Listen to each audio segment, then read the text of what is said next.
తూర్పు గోదావరి జిల్లా రాజమండ్రిలో కలకలం రేపిన కల్తీ పాలు కేసులో నిందితుడు గణేష్ అస్వస్థకు గురయ్యాడు.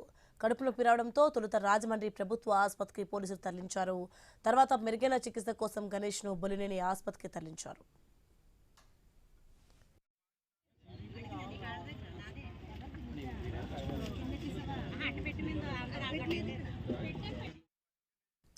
కల్తీ పాల కేసులో నిందితుడు గణేష్ కు కోర్టు రిమాండ్ విధించింది.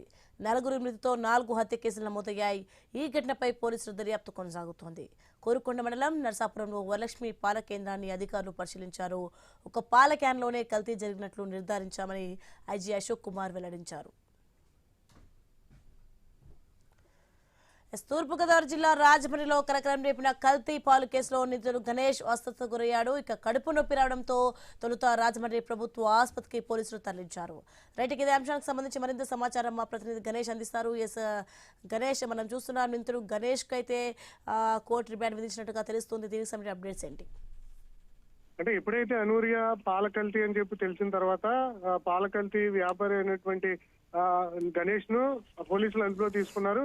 అప్పటి నుంచి 24 గంటల పాటు విచారించిన తర్వాత కోర్టులో ప్రవేశపెట్టిన పోలీసులు రిమాండ్ విధించడంతో అతన్ని కోర్టుకు తీసుకెళ్లేటువంటి అంటే జైలుకి తీసుకెళ్లేటువంటి ప్రక్రియలో అతనికి కడుపు నొప్పి వచ్చినట్లుగా తెలుస్తుంది. అతన్ని వెంటనే రాజమండ్రి ఆసుపత్రికి తరలించగా అక్కడ కొంత సీరియస్ గా ఉండడంతో మళ్ళీ రాజమండ్రి బొలినేని ఆసుపత్రికి తీసుకొచ్చి ఇక్కడ చికిత్స అందిస్తున్నారు. అయితే అతను కూడా ఈ పాలు తాగాడా అనేది సందేహం వ్యక్తం అవుతోంది.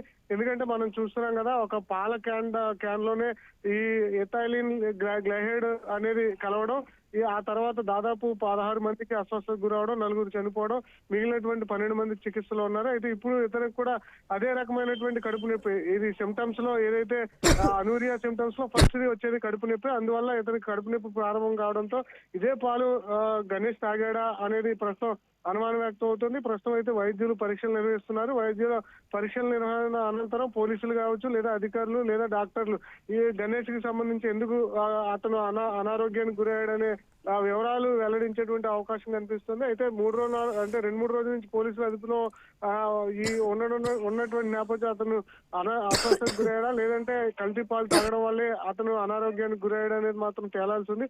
ప్రస్తుతానికైతే ఈ కేసులో లోతుగా పోలీసులు దర్యాప్తు చేస్తున్నారు. ఇదే క్రమంలో బాధితులకు మెరుగైన చికిత్స అందించే ప్రక్రియ జరుగుతుంది.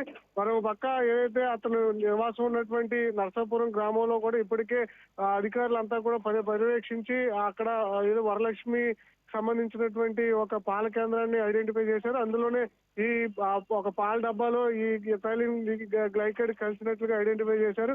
ఫర్దర్ గా ఇంకా ఎంక్వైరీ నడుస్తుంది, ఇంకా నివేదికలు రావాల్సింది. ప్రస్తుతానికైతే అనూరియా కేసుల అంశంలో రాజమండ్రిలో ఉన్నటువంటి అధికార యంత్రాంగం ఎప్పటికప్పుడు సీరియస్ గానే వర్క్ చేస్తోంది. ఇప్పుడు మళ్ళీ గణేష్ అస్వస్థతకు గురవడంతో అంతా ఏం జరుగుతుందన్న సందిగ్ధంలో అయితే పోలీసులు కూడా ఉండడం జరిగింది. ప్రస్తుతానికి గణేష్ కి సంబంధించినటువంటి హెల్త్ వివరాలు అయితే ఇంకా వెల్లడి కావాల్సింది. ప్రస్తుతానికి అనారోగ్యం గురవడంతో అతనికి రాజమండ్రి కిమ్స్ ఆసుపత్రిలో వైద్య సేవలు అయితే అందుతున్నాయి. చూడండి.